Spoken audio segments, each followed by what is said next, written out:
กับสามโอ้ไว้ใส่น้องจงโชคดีโอ้น้ำตาน้องอย่าลินลางหมดสิ้นบ่ว่าหนทางสองเฮานี้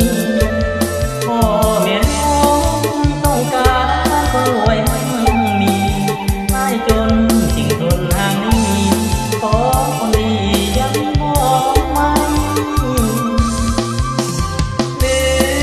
ลืมไม่เสียเถิดเดียวบ้างชาติหน้าค่อยมาห่วงทางทำตาทำใหม่ชาตินี้จนย้อนทนหลีกทางห่างไกลลืมไม่ออกจากหัวใจ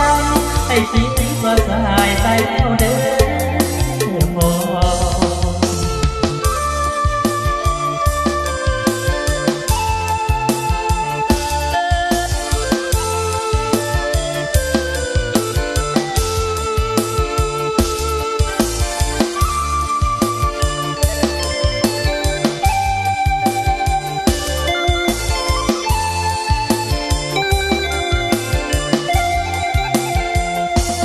โอ้